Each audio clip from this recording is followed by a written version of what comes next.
Sa silangan isinilang bansa kong mahal, sa dugong kayo manggita asno to danggal. Ngunit sa bawat sulok may opisina tayo na may kasagutan kahit walang batayan. Balita sa lansaman, puro-puro sa bayan, walang arisan, batas na agad. Presidential Consortium, ang opisina na makakatiwalaan. Kahit haka-haka, kahit walang basihan, basta may kapangyarihan. Mula kalye hanggang palasyo, ang kwento'y batas na agad.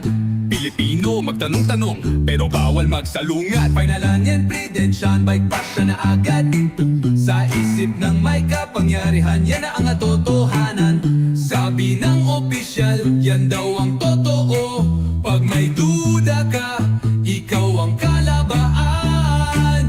Balita sa lansangan, kuro-kuro sa bayan, ngunit sa bawat sulok may opisina tayo nang may kasagutan kahit walang batayan. Balita sa lansangan,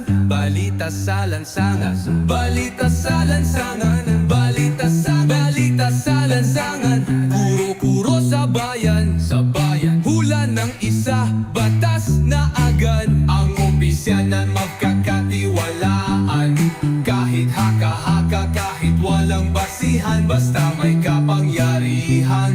Mula kalye hanggang palasyo, ang kwento'y batas na agad. Pilipino magtanong-tanong, pero bawal magsalungat. Magpipilmang siyan, like Coach Heraakek. Sa isip ng may kapangyarihan, yan ang katotohanan. Sabi ng opisyal, yan daw ang totoo. Pag may duda ka, ikaw ang kalabaan. Ngunit tunay na Pilipino, dapat bang maniwala? Di lang haka, di lang hula, bakit nagiging batas bigla? Ang opisina na mapagkatiwalaan, kahit haka-haka, kahit walang basihan, basta may kapangyarihan.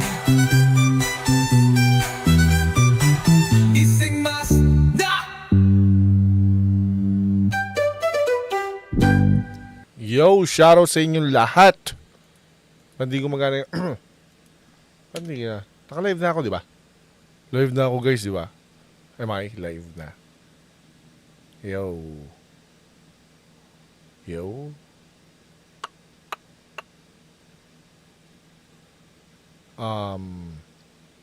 Live na ba ako, guys? Pakisabi nga ng yes. Kung naka-live na ako.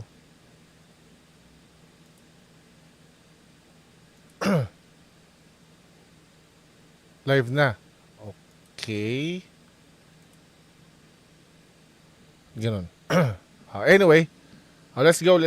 So, ito na nga. May dalawa akong arguments. Okay. Isang simple. Isang more axiomatic na. Okay. Let's go. Ito. May, panoorin muna natin. Okay. Mapapansin nyo rin to. Okay, let's go. Ito. Yan, let's go. Women Undersecretary Claire Castro, the Palace Press Officer.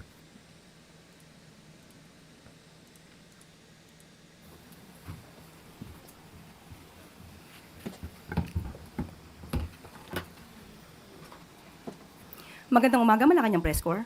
Welcome sa ating press briefing ngayong araw. Simulan natin sa magandang balita na dala ng administrasyon ni Pangulong Ferdinand R. Marcos Jr. sa bagong Pilipinas. Habang papalapit ang mahal na araw, inaasahan ng Department of Tourism ang pagdagsa ng halos 30 milyong lokal at banyagang turista sa iba't ibang destinasyon sa bansa.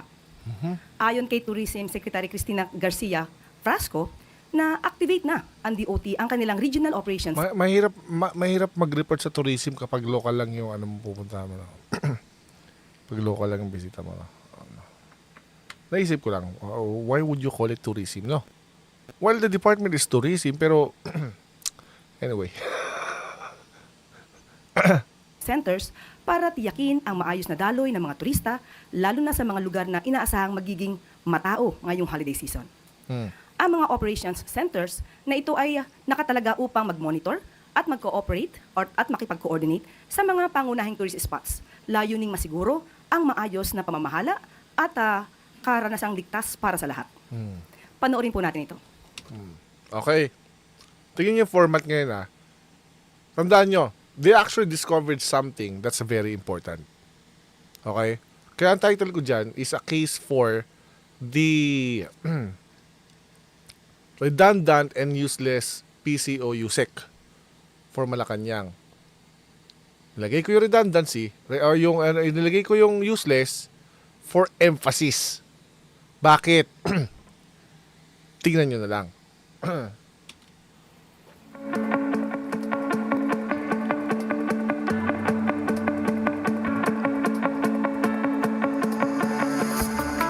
30-minute travel expected.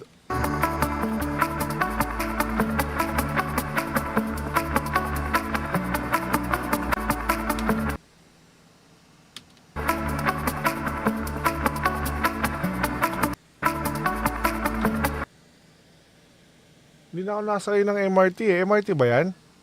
Parang Japan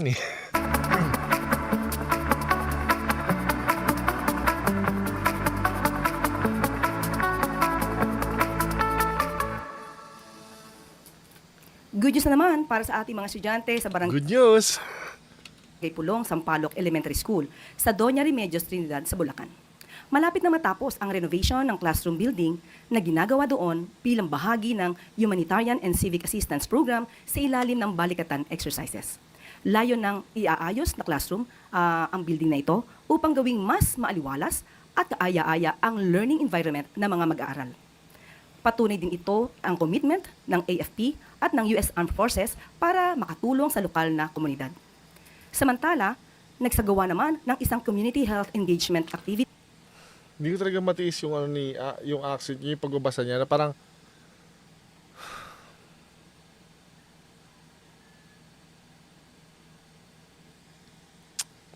wala gusto talaga ni Tony Claire simulat sa pool Parang passion niya yan Pati ano ba yung content ni Achi?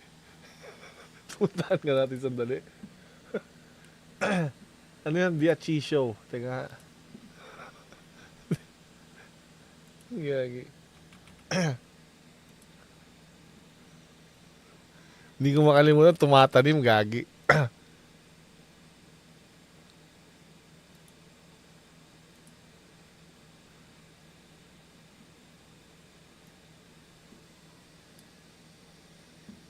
Ito. Ito na pala, pinost niya na Samahan niyo akong mag-troll. The Achi Show. The Achi Show. The Achi Show. The Achi Show. I-upload mo na lang, ba't parang mali pa yung unahan? Ayan ba't may ganyan? Rekta mo na kasi yung video. Kulang ba? Ewan ko sa'yo. Ang gulo mong kabanding. Ito.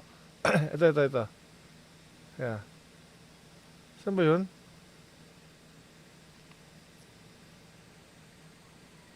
Ito. Ang sukat ng iyong katawan na 36-24-36 dati, inches na nadagdag lalo sa baywang ay marami. Aminadong nagpabayana sa kusina kasi pakatandaan lamang ayaw ni Lord ng gluttony, effort Thou shall not murder. Thou shall not lie. ang kailangan. Mali yung krapata ni Achito. Personality. And sabi mo pa dito, lang nangyayari. Ay parang tuod sa lambingan. Mas erotika si mistress, kaya inaabangan ng asawa mong mahilig sa harutan. Ganun din siya magbasa May dramatic lang Natawa ako dito kay Achi. Alam saan ako natawa? Pinag-aaral ni Atty. Claire mag-boxing yung babae. Teka, kabitan lang yung nangyari. Hindi naman sakitan. Ba't may boxing?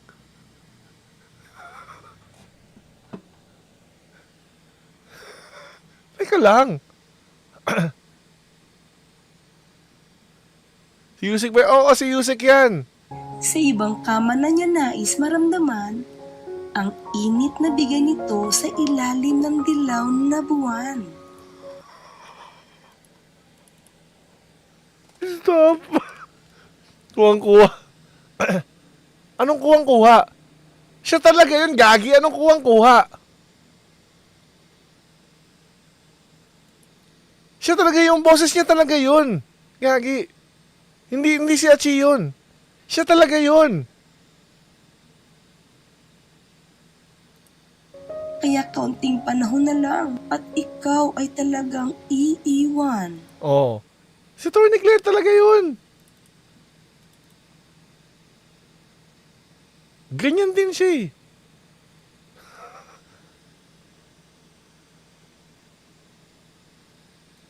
activity sa barangay. Samantala, nagsagawa naman ng isang community health engagement Cringe talaga. activity sa barangay Dagupan, Lalo, Cagayan. Bahagi rin ito ng humanitarian civic activity Kuwang-kuha daw yung inis niya. or action program ng Balikatan. 129 na pasyente or rather residente Mahilig talaga sa drama. ang nabigyan ng serbisyong medikal at dental examinations. Ang aktibidad ay bahagi rin layon ng balikat exercises na makatulong para makapalagi or mapalagi ang lokal na ekonomiya, partikular sa aspeto ng medikal at public health. Wala dahil ang cringe. Wala tayong magagawa, trip niya yun sa buhay niya eh. Pati ngayon nakapiright tuloy ako eh. Parang di ko yata kaya pag sa buhay ko'y wala ka. Ani ng pag-ibig kung puso ko'y nag-iisa.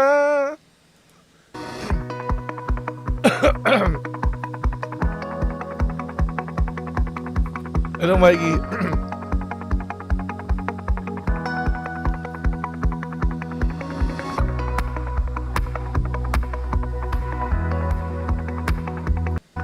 At sa ating huling good news, Good news. wala ng pila sa immigration counters sa NAIA Terminal T. Wala na raw pila? Sa oras ng rush hour. Mas Ano madali daw? na para immigration counters sa NAIA Terminal T. Kahit sa oras ng rush hour. Mas madali na para sa mga departing passengers ito. Parang wala ng pila. So hindi na sila pipila? Sunod ng utos ni Pangulong Ferdinand Marcos Jr. na makapagbigay ng mas maginhawang biyahe sa mga pasahero ngayong Holy Week. Nagtulungan ang mga Parang wala lang ang pila. Ano ibig sabihin na walang pila? Wala nang pila as in hindi na kailangan pumila? O walang pila dahil konti na? Parang ganon. Hala, na-copyright ka dun. Na-copyright ako, gagi. Hindi naman yung copyright na strike. Tinrim ko na lang. Wala nang pila kasi wala tao. Ay, so okay kung yun ang ibig sabihin. Kasi kala ko wala, kasi iniisip ko walang pila. Kasi may ganyan sa BPI, di ba? Ako kasi kapag mag-deposit ako sa BPI or mag-withdraw ako, pag may transaction ako, online Di ba pupunta ka na lang doon ng oras, tapos tatawagin ka na lang. Yung hindi ka na yung pipila sa labas para magawa mo yung transactions mo. Gets? ahensya ng Bureau of Immigration, Akala ko ganun. MIAA, NNIC at Department of Transportation Diretso na aeroplano, tinry nila sa tarantado. Anong tinry? Successful yung doc. Diretso na aeroplano, wala nang pila, no? Tinry nila kay Diggs yan. Hindi nila tinry successfully. They did it. Did it. Buti na lang talaga nagawi sa feeds ko si Boss Kayo. Dati nagaling na ako kay Andy. Ilang months pa lang ako nanonood pero umayos na malaki yung logic. Logic naman talaga kailangan mo dyan sa lahat ng bagay na titingnan mo. ATM machine din, wala pila kasi wala nang sahod. Lagi nga ako nasundo sa pila sa tagal lang immigration. Immigration ba? Sabi. para maibsan ang mahabang pila They did it. sa Sa BPI and BDO may transaction kiosk para sa queue para wala na manual pila. Yak, immigration Eddie. counters. Best friend ni ano yun, Ricol. Simula ngayong araw, lahat ng 44 immigration counters ng NAIA Terminal 3 ay bukas para mapabilis ang immigration processing ng mga pasaherong may mga biyahe sa nasabing paliparan. Ang sabi ng Pangulo, forward na natin kasi hindi naman yan yung topic natin eh. Ito. sa darating na Holy Week. Tama, ito. Good morning, Secretary. Sa pangunguna ni Good morning, DOH, Usec Claire, at good morning. April 1, ipinadala ng Department of Health ang Philippine Emergency Medical Assistance Team o PMAT sa Myanmar bilang tugon sa atas ng Pangulong Ferdinand Bongbong Marcos Jr. Sakay ang C-130 nakalapag ang PMAT sa Naypyidaw, Myanmar bilang Forward na bahagi natin. ng DOH. Yung kanilang mga pasyente, pati mga staff. Yung karamihan mga po yung kailangan kasi usual din nagbola po ignore ba after kailangan po yun po nila Agency na last call. So yun, nakita niyo yung video clip ng ating 32-man team. This is a Philippine Emergency Medical Assistance Team na WHO. Isa ito sa tanong ko kay Usec. Usec, can you be like this? Just like this. Tama. Look at him. Look at him. Classified or certified, verified, na last September lang tayo na verified. Medyo mga 7 taon kami nagte-training. We have 3 of these It's so objective, right? out of 52 in the world. So medyo world-class na rin tayo pagdating sa disaster. Ang features nito, yung nadinig yung nagsasalta, si Dr. Ivy Losada. She is from the Eastern Stick to the topic, right? Visayas Medical Center. Yun yung team number 44 natin. And team 45 comes from Talak sa Can you be like this? Right? Nagigas nyo? Ayun o. Can you be like that? Yan daw. Jose and Rodriguez at team 46 yung galing sa JB Linggan. Walang drama. Yung JB Exactly. Linggan, yun yung even before ma-qualify, napadala natin sa Turkey yun. Pwede bang yan na lang na Usec? So itong team na to is composite pero majority are from Eastern Visayas. Kaya ang maganda yung storya. They were victims in Typhoon Haiyan in 2013. Today, sila yung team na nag-respond sa 7.7 earthquake in Myanmar. And Professional, wala drama, natural, walang halong chemical yan. Diba? madami kami experiences. We were able to deploy in 48 hours. Thank you sa Office of Civil Defense for providing us na 2 aircraft yan. Actually, doon sa isang aircraft, puno na nung gamit ng ating field hospital team. Pag nakita mo, cramp na cramp sila doon with the equipment. And after Okay, punta tayo sa Q&A. Para makita niyo yung ibig ko sabihin. Mabilis. We will questions. So we now open the floor to questions related to the Doktor Philippine kasi Emergency yan, perang medyo si Kayo, robot, Medical ano? Assistance Team sent to Myanmar. And we would like to Medyo parang si Kayo. Ano medyo parang si Kayo? call in some of Ikaw yung those- doktor, hindi naman ako.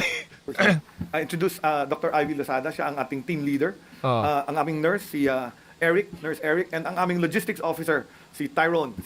So, may sarili silang contraption din to develop yung pampashower nila at yung toilet nila. Actually, maganda siya pagka nakita nyo. So, self-sustained, contained team yon. Binigyan lang sila ng lupa na parang isang a small area where they built. They can answer some of your questions. Halika dito, Ivy. Sit down here. Can you be like this? Can you be like that? Kanta yun Kayo. Questions?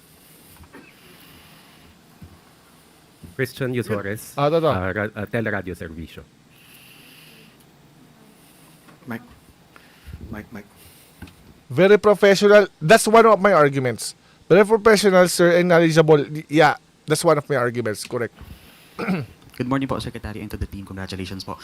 May plano po ba na bumalik po yung ating PMAT team sa Myanmar? Kasi ongoing pa rin po ata yung mga activities ng government to rescue or help yung mga victims po ng earthquake. Actually, our team was supposed to, can be deployed for 14 days, no? But we were operational 10 days. Kasi yung pala yung mission order. May composite team kami na search and rescue. Ang usual tradition ng Office of Civil Defense, 10 days lang. But our team is packed and logistics-wise can stay for 14 days. So bumalik na because that's the plane trip, no? Pero nagpadala din kami May bago bang music? No! day before ng 6-man team for psychosocial support of the Filipinos in Yangon. So may psychosocial team ako from National Center for Mental Health that are there processing our citizens na medyo affected by the disaster in Myanmar. So tuloy yung assistance. Nel Maribohok, UNTV. Oh, Good morning po. wala na si Kablerd. Nahuli ako. Natutunan natin dito sa pag-responde natin sa Myanmar na maaaring ma-i-adapt natin dito sa Pilipinas? So number one, the fact na Yan very professional. Yung isa very propagandist. deploy tayo na within 48 hours. Naunahan po natin yung pinakamayamang bansa dito sa ASEAN, yung Singapore. Ito natural at more credible pakinggan. Si Auntie Claire parang vlogger na may tono ang pag-vlog. Hindi lang ganon. Puro dodge. Puro iwas. Puro evasive, answers, right? Bakit? Two things. Iniilagan mo o hindi mo alam. Okay. That's one of my arguments.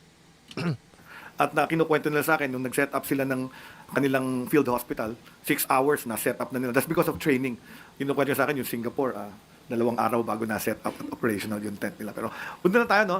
It comes with training, it comes with planning, yung equipment, and then ang maganda doon, may prepared teams na tayo with gamit in all others. So what we learned is kailangan pala magkaroon ako sa Department of Health ng logistics. See, look at what he's saying. Meron nakitang problema, and then they actually found a solution as well. They're trying solutions on how to solve the problems. Hindi siya nahihiya and hindi siya defensive to actually give the problems because there is a problem. The problem is how do we solve it? Right? Very objective. Very rational. Hindi mo kailangan i-dodge. If there's a problem, there's a problem. What can you do about it? I think that's the question. The problem is the problem. Kahit pa i-dodge mo yan, ilang beses mo pang i-dodge yan, is still a problem. And secretariat for these teams that we are developing para centralize na yung aming Naging parang MC na. That's one of my arguments nga. Logistics and supply chain. Alam niyo, pag disaster kasi, the main important thing is being able to bring logistics at saka tao to the area affected. So with the help of the Office of Civil Defense and our Air Force, mabilis tayo naka-respond. So I think world-class tayo if you tell me na in the ASEAN region, 3 lang yung in-accept nila. They only accepted the Philippine team, the Japanese team, and the Singapore. And then later, Indonesia na allow din. Later, nagpadala din ng Indonesia. Pero tayo ang una. See, I'm telling you, kung nakikinig ka man, PBBM, alam ko naman wala ka naman paki sa akin, pero this gives more credibility to you. This type of people will just give you credibility. Nilift nila yung admin mo. This is good. Eden Santos, Net 25. Si Eden na yan, ha? Secretary, good morning po. Ito po ba ay assurance sa ating mga kababayan since ang Pilipinas po, especially Metro Manila at yung mga kalapit na lugar, ay pinaghahanda po sa The Big One? Correct. No? This is part of our... Pinaghahanda sa The Big One. Tingnan mo sumagot. Alam mo... Correct. Pinaghahanda po sa The Big One. Correct. No? This is part of our... Correct. Diba? Alam mo, pagka nagpunta ka sa mga international agencies, World Health Organization, UNDP, and all other UNICEF, panay Pilipino rin yung mga nagiging leader niyan. So we are really supplying the world not only with nurses but with doctors and staff that are good in disaster risk reduction and management. So talagang isa to sa ating pinagmamalaki. Kasi nga, battle tested. Most of our personnel, hindi urong nga nilang kwento nga sa akin ni Ivy. Sabi ko, tinatanong ko, meron bang natakot? May umiyak ba? May nahirapan? Hindi daw. Mga experience naman lahat. We also had teams from the Turkey, yung Turkey mission, nakasama na in-embed namin doon. Next question. Ay naipresent na natin kay Presidente o may plano po ba? Good morning, Secretary. Good morning. Sila po ba ay naipresent na natin kay Presidente o may plano po ba na ma-courtesy call sila kay Presidente, at least mabigyan sila ng recognition or something, commendation? Of course, like the rest of the team, tandaan nyo, 91 team yung pinadala natin. It's a composite team, not only of medical teams, although yung medical team... Isipin mo, yung attitude niya, para siya nasa war room, na nakikipag-brainstorm. Na parang, niresate niya, kasi ako, ganoon din ako eh. Sometimes, I explain the problem, right? I explain the problem. Like, kahit mismo sa live. I explain the problem. And then, gusto kong malaman sa sarili ko kung gets ko ba yung problem talaga. Kailangan ko siya i-recite. So, na-recite ko siya, in-explain ko siya. Pagkaka-explain ko, then that's the only time I can actually think about solutions. Dahil, na-articulate ko siya, narinig ko siya, ibig sabihin, I know the problem. And then, because of that activity, I actually think about solutions. That's my process din. Parang ganun lang din siya. Yun yung ginagawa niya. Parang siya sa war room and then binibrief niya na parang, okay, the problem is gano'n. Parang brainstorming. Parang brainstorming environment, right?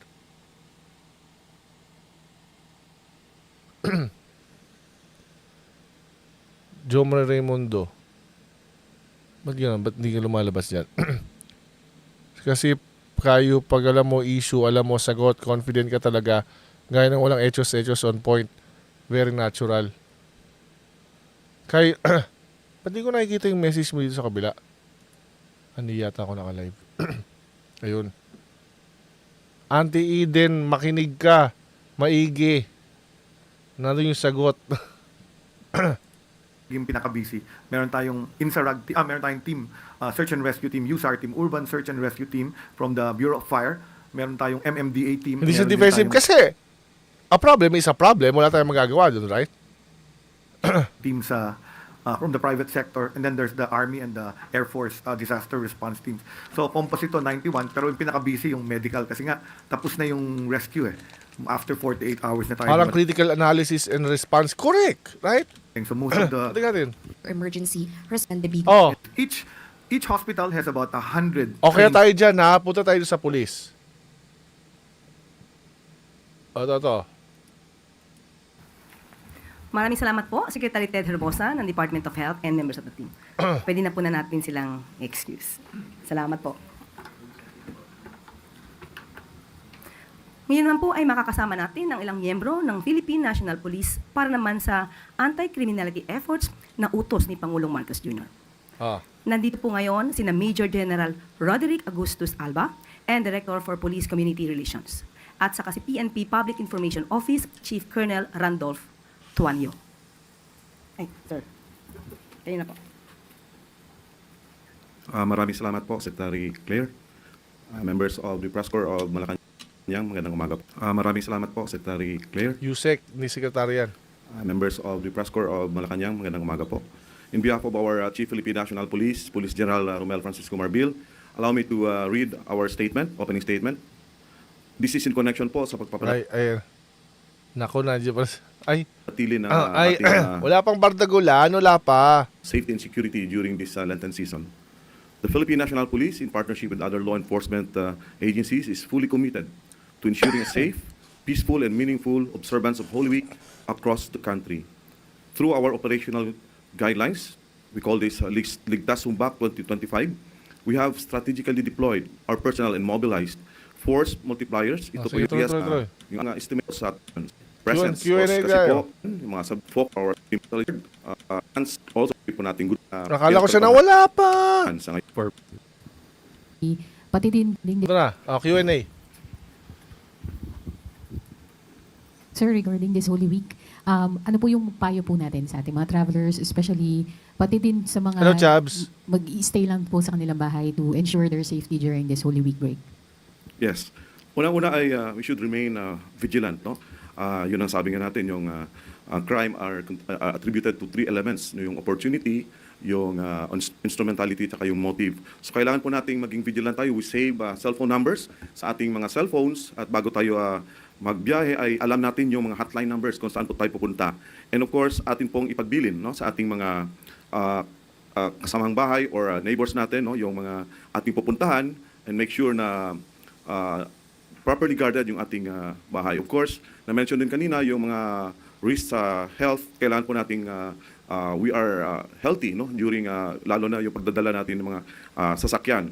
So ito po ay isa sa mga mabisang advice ng ating Philippine National Police. And of course, we have to closely monitor yung ating mga advisories from government, no, lalo na sa social media, and closely coordinate with all the Sumbak help desk na italaga po sa different ports and seaports sa ating bansa. That way, you can easily access all government help to this desk. And on another topic, sir, yung VACC po is calling for a stronger government response on the recent spate of kidnappings in the country, saying that the administration needs to rethink its strategy in addressing and preventing and solving kidnapping cases. So ano po ang response ng PNP dito at kung may directive din po si Pangulong Marcos tungkol dito? Yes, unang-una we acknowledge yung Think about that. I want you to notice it. They're not asking about Hanilit. Do you know why? Because their questions ay nakadepende sa tao. The only reason na about the Duterte is being asked is because it's Usec Claire. Alam naman na anti-Duterte siya. At lagi siyang may issue. Lagi niya nga binabanggit eh. Diba? Content niya nga, pinagkakaperahan niya nga si Duterte. That's the only reason why they ask the question. Tinitrigger na si Usec eh. Because the context is different. You're talking to you're talking about a person na may sinasabi sa Usec na si Usec is doon nga yung naging reason kung ba't siya nakuha dahil sa Duterte. Of course, pati yung kay Hanilit itatanong sa'yo. See, sabi ko nga, you are not an asset there. You are a liability.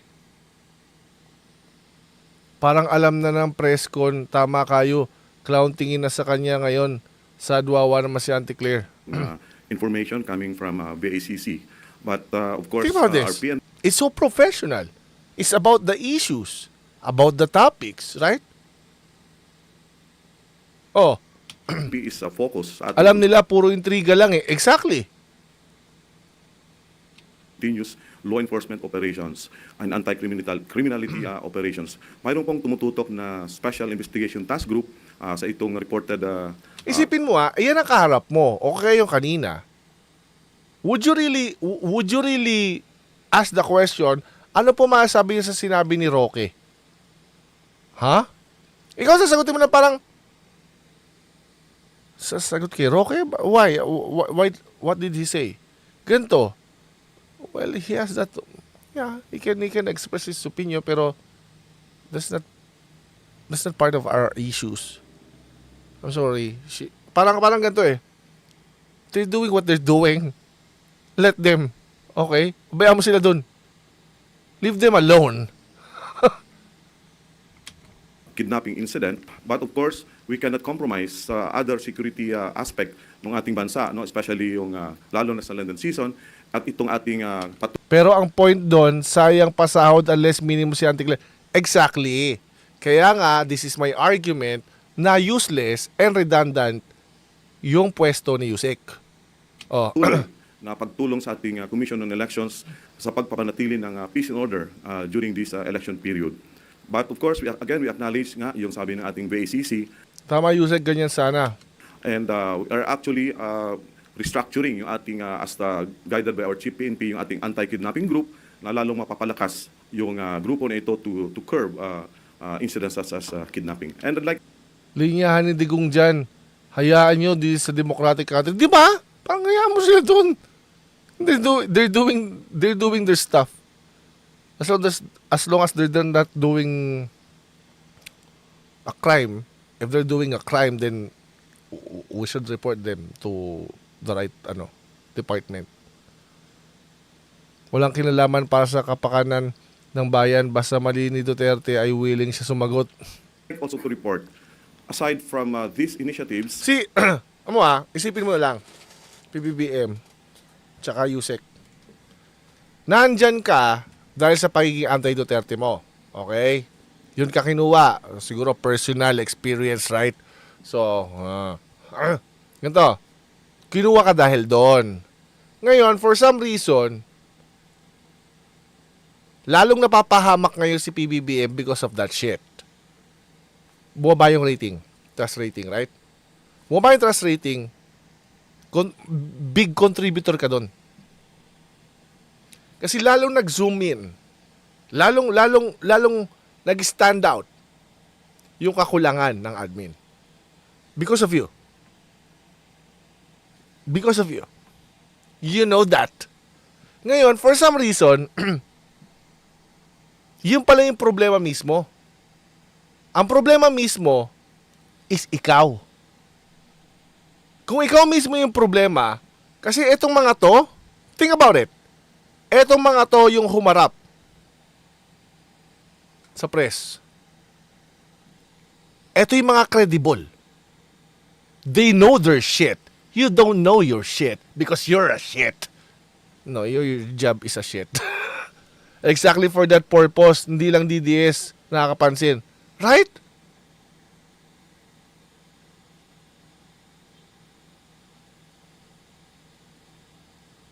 Look at this. This is good. I think you just discovered that. Kasi na-realize mo rin, Tony Claire, na hindi mo alam tong mga shit na to. You're pretending that you know them. If you don't know them, you will lie. Either you lie,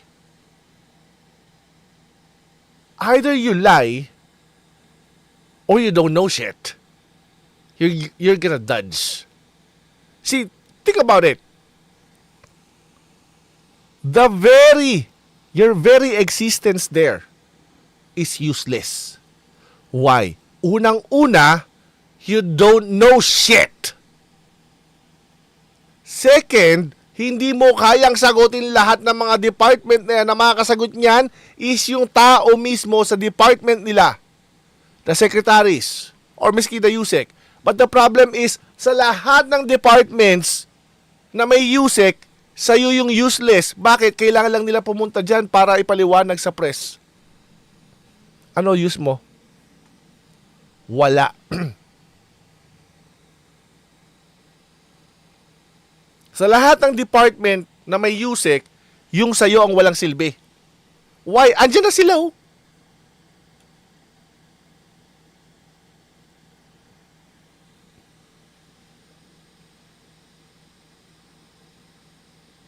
Oh. Last April 11 po. Tingnan mo, this is good. This is a good activity. I-build up niyan yung image ni PBBM.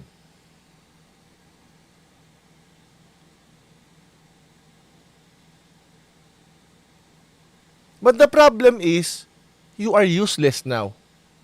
Because these people can answer the questions.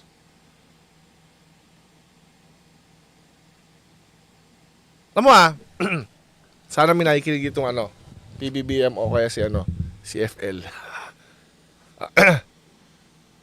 FL.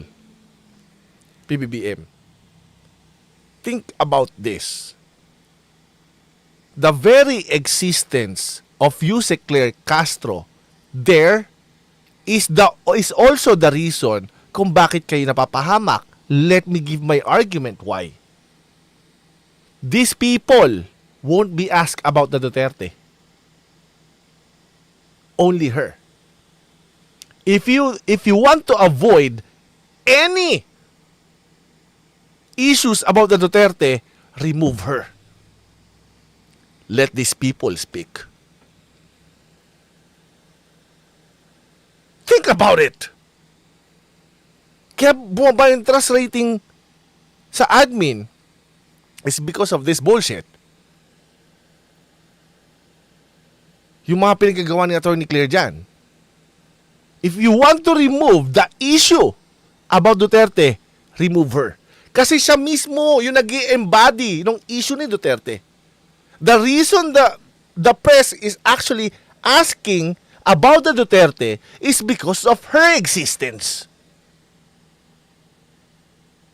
Remove her, they won't ask about Duterte.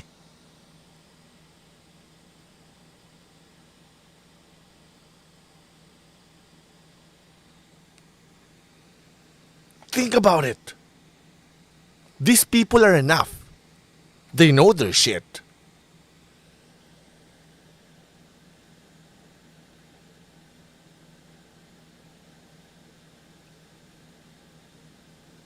Embodiment of Duterte's hatred. Yeah. Bro, kayo agree sa mga sinabi mo, puro kabulsitan Nakakaumay na puro Duterte. Ultimo sarcasm about Duterte na tanong sa kanya. Exactly! Ano nangyayari? Lalong nalulubog, right? Lalong nalulubog ngayon yung admin because of Usec. Binabastos niya na yung press, it actually reflects the admin. Walang kakwenta-kwenta yung mga sagot, tinotroll na siya.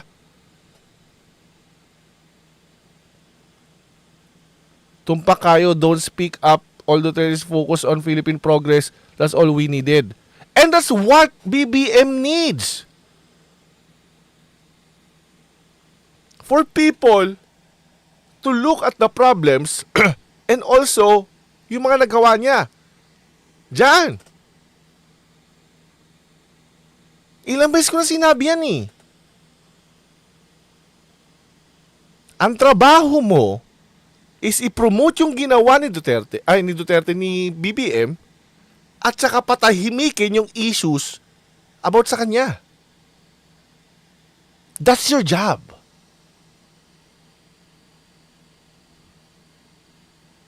Yun ba mangyayang termination redundancy sa Malacañang, Prof. Kayo, or let her resign from her seat?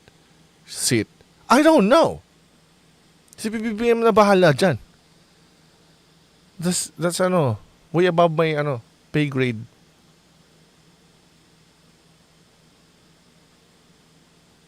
Just reviewin, sa admin, reviewin nyo lang.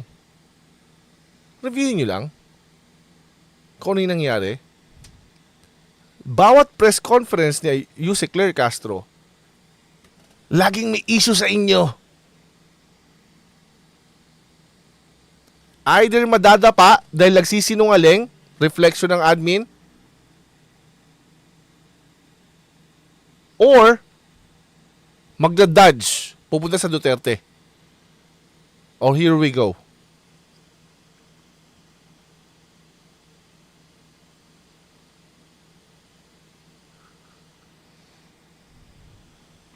Duterte's PCO never talk about the past admin.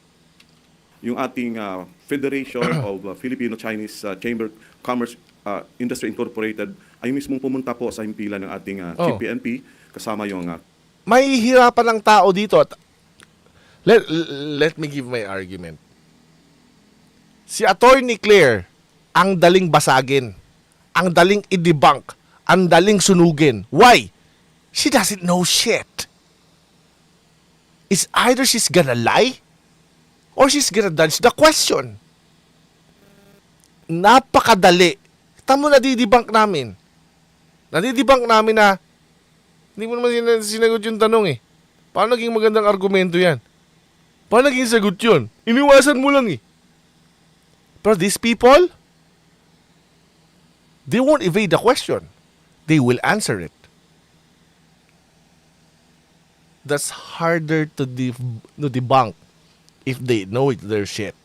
If they know their shit, you really have to take time. It takes time to actually think about it.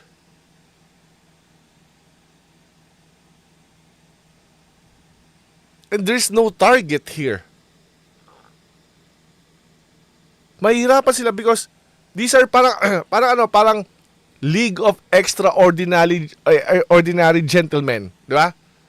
All the Usec or the secretaries of the departments are here for the press. Like for example, once a week or twice a week to address the issues, the questions.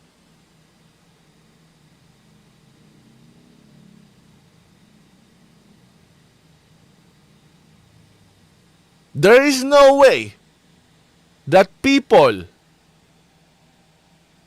can damage the image of PBBM while the issues are being answered and nadi-deliver yung good news. Think about it. Think about it, guys.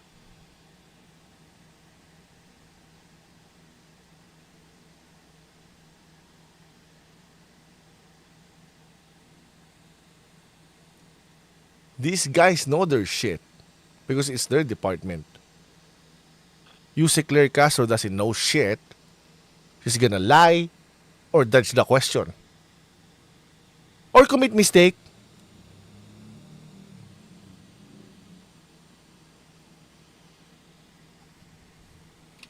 Key personnel ng Philippines Oh. tutulong ating doon, no? Mawawalan ng trabaho si Usec niyan. Exactly! Kasi wala naman talagang kwenta yung position niya eh. Kasi nasa PCO sila ngayon, secretary lang ang kailangan dyan.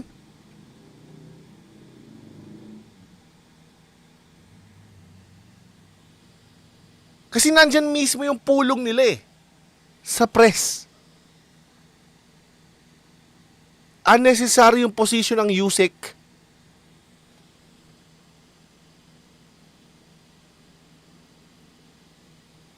Because these guys, sa bawat department, kung anong kailangan ko may issue ngayon. Like for example, here's my proposal, PBBM.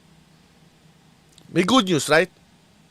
Of course, there will be questions to be asked from that, doon sa good news na yun. Of course, matik.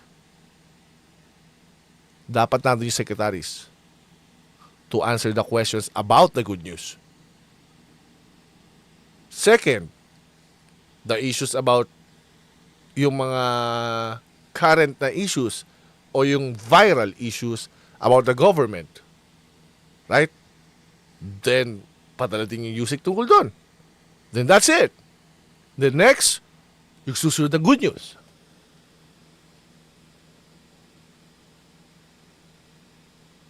May kilala ngayon ng tao na these secretaries ng bawat department are actually working and they actually represent PBBM.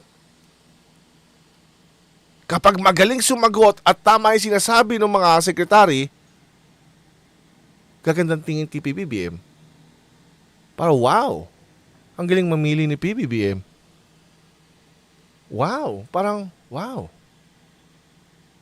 They know their shit.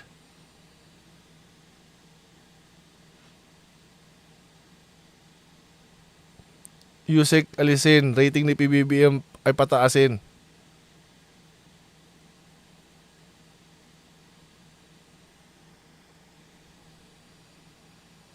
Big disagree to Duterte attack. Ayusin mo muna yung salita mo. Tawag namin dito is PCFC, PNP Chinese Filipino Community Help Desk. Oh, let's go. Sila sa let's go. deployment na sinasabi for saan. Talaga lang. At isa po sa mga dahilan sir, good morning. Morning, sir. The recently released political ad featuring the Vice President and Senator Marcos paints situation in the country as black. At isa po sa mga dahilan daw nito ay krimen. What does the PNP have to say about this? Yes, of course, this creates a lot of perception. But sa amin, See? He knows how to answer that shit.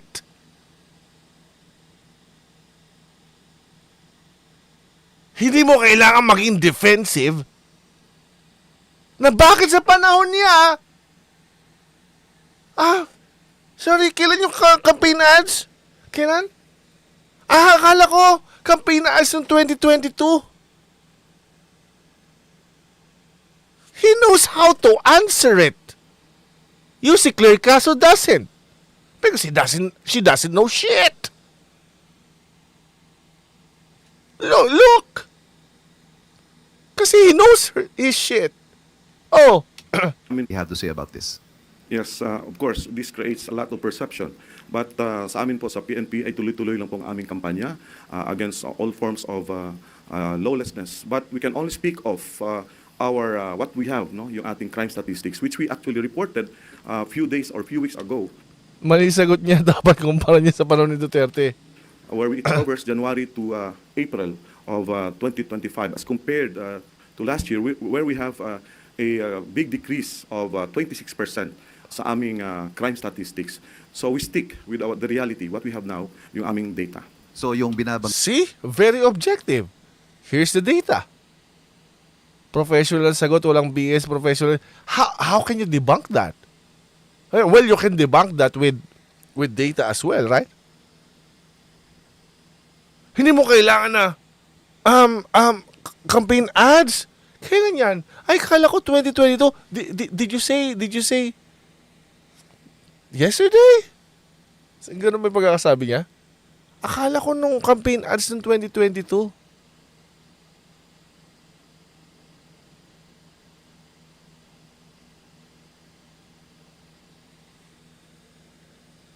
Nag-resign na si Usec or parang call a friend.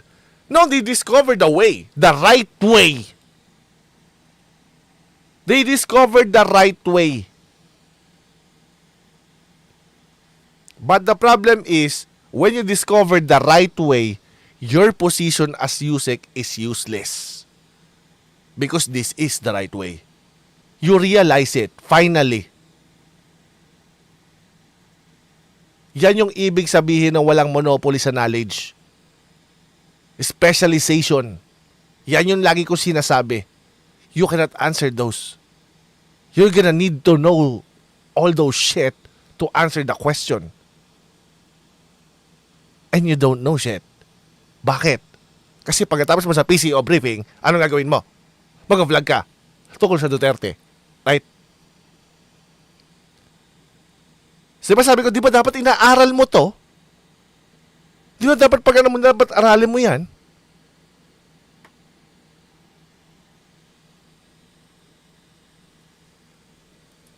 Banggit po na yon ay it's a narrative Na-realize yung bumaba na ratings. Correct! being pushed by the other side of the political Hindi, okay lang naman yung gano'n naman talaga. Kapag ka nasaktan ka, pragmatism na tayo eh. Kapag may consequence yung ginagawa mong mali, it actually pushes you to inquire and find the right solution, right? This is a right solution. This is a good solution.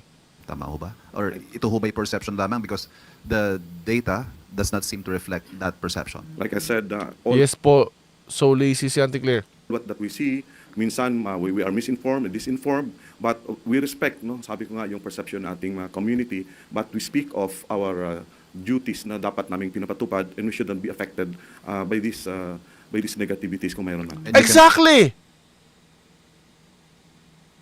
Si Usec Claire Castro lang naman ang apektado niyan. Tell the citizenry, sir, that our streets We are bagay with mga at isa kampanya against all forms. what does the PNP have to say about this? Featuring the Vice President and Senator Marcos paints the situation in the country as black. At isa po sa mga dahilan daw nito ay krimen.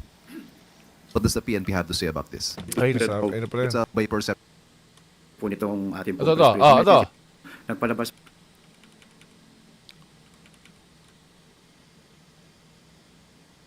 Saan nyo naman po pag dumadaan ka sa we are police station, PG, natutukan. Ang ganda ng pagsagot, di ba? Mga kaso. Ano po yung mga parang red flag? Can you respond to please?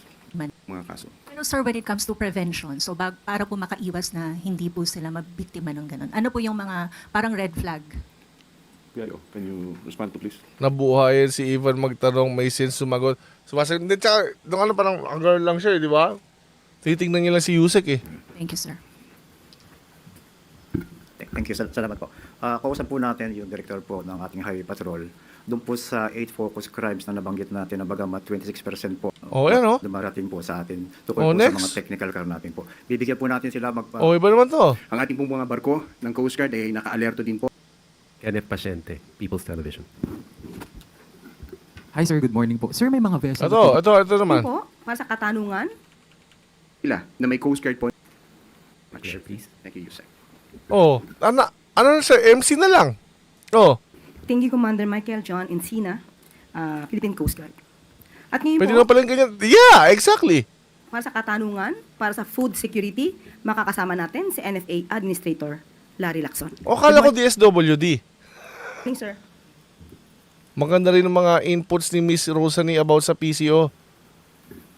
Morning po, Usec Claire, and good morning sa ating Malacañang press corps. Kala ko, DSWD. Yan, maganda dyan. Ito yung maganda dito. Hindi ko mai-content to. Kinontent mo to eh. Hindi ko mai-content yan. Ito na. The same question to Exemption. Okay. Kumukuha ng resolution sa kanilang mga council. Okay, thank you, sir. Thank you very much, Admin Lacson. Usec Claire, please. Thank you. Thank you very much, Administrator Larry Lacson. So, pwede na po natin siyang excuse. Maraming salamat po. At ngayon po ay handa na po tayong tumanggap ng inyong mga katanungan. Ilan minutes? 7 minutes? 8 minutes? We have very limited time, so we can only field 2 questions Ivan? for Usec Claire. Natanong ko na ho kanina yung PNP, but I will ask the same question to the Palace. Yung recently released political ad nga po featuring VP Sara. Here we go. Here we go. Mr. Aimee paints the Here we situation go. in the country as black. Kulay ng pagluluksa due to hunger, crimes, and injustice, which is a clear imputation of failure of the Marcos administration. What does the Palace have to do with You it? just said it is recent? Yesterday. Ang akala ay 2022 campaign ads to. Dahil sa mas na-describe ang kapanahunan ng nakaraang administrasyon dun sa nasabing campaign ads.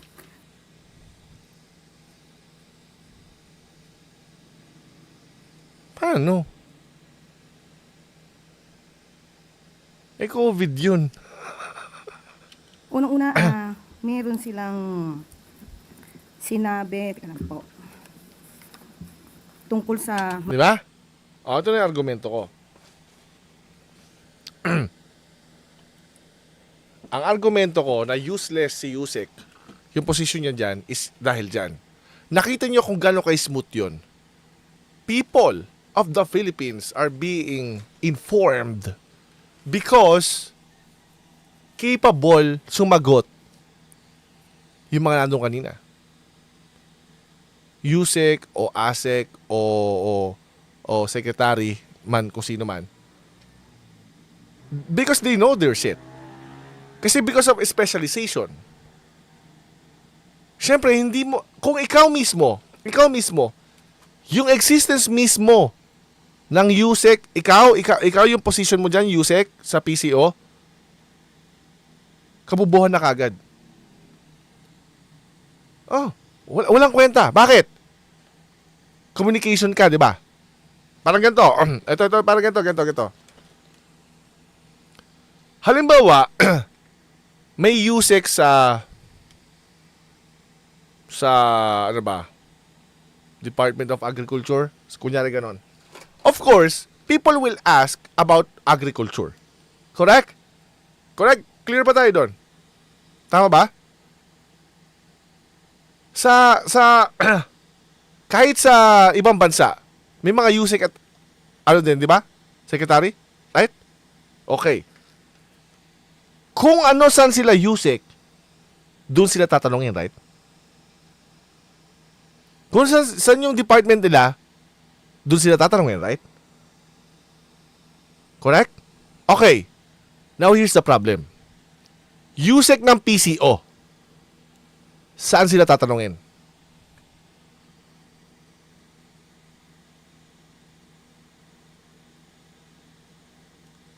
Think about it. Usec ang secretary ng PCO. Saan sila tatanungin?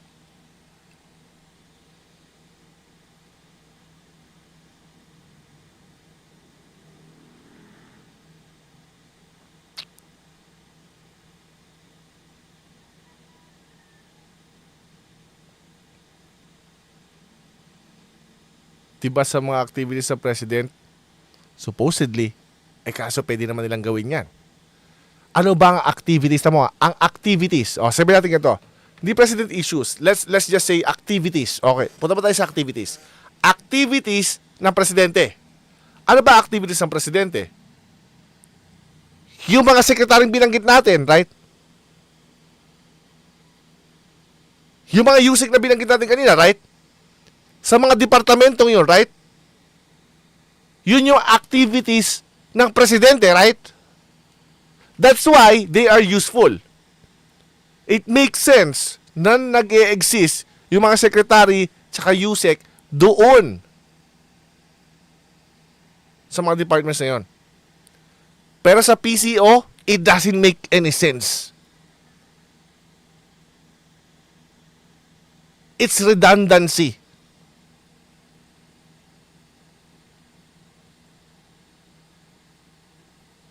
Why?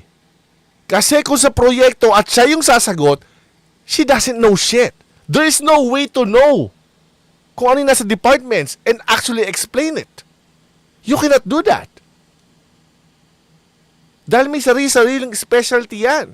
May specialization yung mga yan. You cannot know them all. This is why the very existence of your position is already the proof na useless yan. Kaya wala naman siya sa mga meeting development plan mga Duterte. Plan nga mga Duterte. That's my first argument. My second argument is the secretary can actually do what she's doing. Or just hire a secretary. Like an MC. Because they can actually do the videos, yung ginagawa nila, they can actually do that. And then nandiyan sa harapan yung mga secretary or Usec to answer the questions.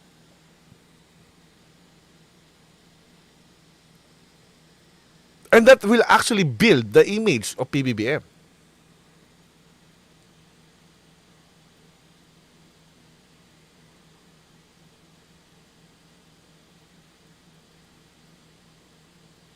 Get it? Naka-entangle siya sa mga Duterte, sekretary ng sekretary. San ka na, J. Ruiz? She cannot be jack of all trades. Exactly! Tingnan mo, ano ba nangyayari sa kanya? Hindi niya nga ma-absorb yung mismong role niya eh. Bakit? Bakit? O tingnan niyo na lang.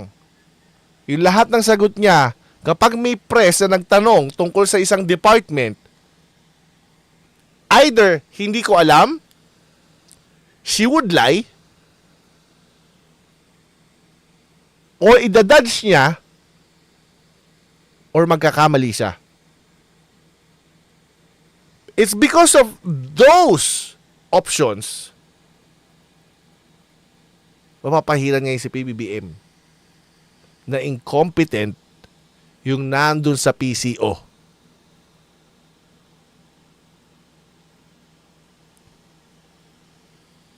At the very start, it's actually doomed.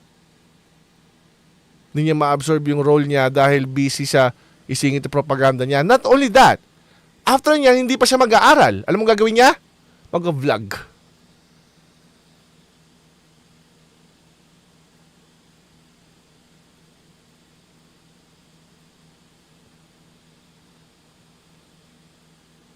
You cannot do it.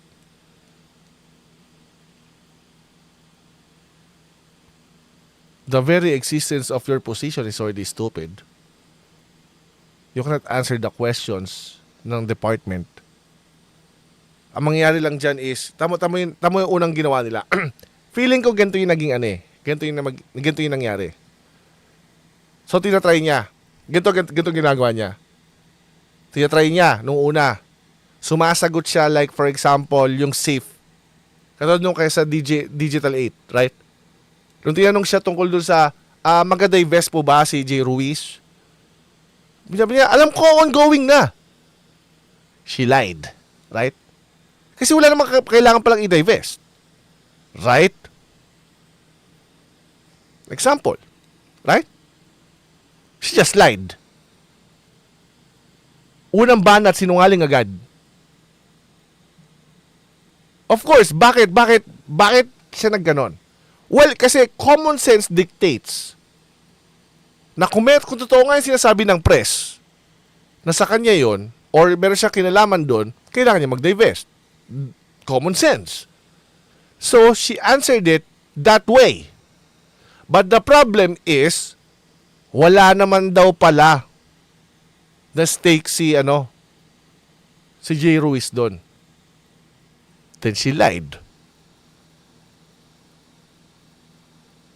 Right?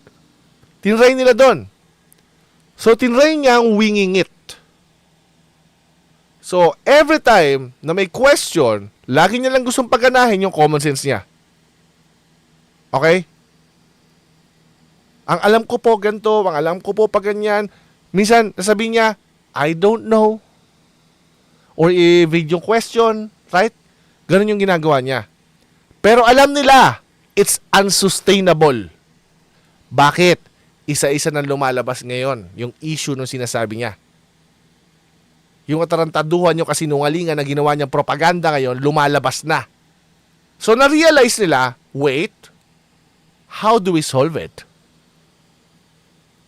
Alam niya rin na hindi niya kayang i-absorb yung job. Ngayon, kung natandaan nyo, doon siya humingi ngayon ng tulong. May isa-isa na dumarating para yun yung magpaliwanag. Yeah, maybe yung 25 trust decline ni PBBM dahil siguro sa response ng speaker ng PCO. Kasi yan yung mouth ng presidente to the public. Exactly, sabi ko, big contributor ka dyan.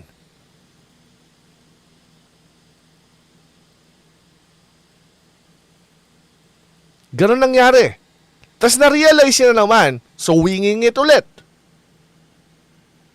Winging ulit, Duterte, kumbaga entertain lang natin yung publiko. Kaso ang problema, bumagsak ang rating ni PBBM. Tatawagin nila ngayon, ang naging paraan niya is tawagin na fake news yung mga nagdidibang sa kanila. Right? Yun yung naging paraan nila, propaganda.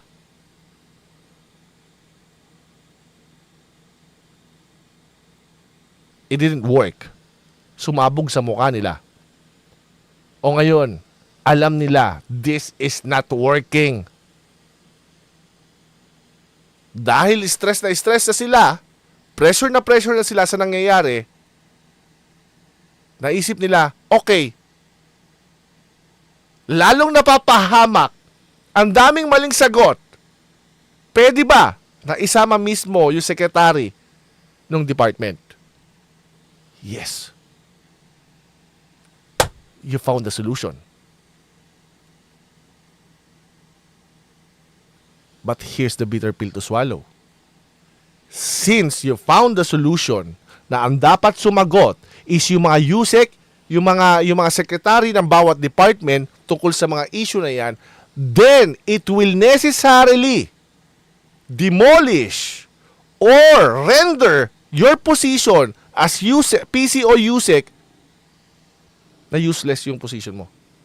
It will render your position useless. Because, ano mo dyan? Tagasabi kung sino. Pa, we're ready for the question. Good news. Pwede naman gawin sa video yan. Pwede naman iba gumawa niyan. Mas mura pa.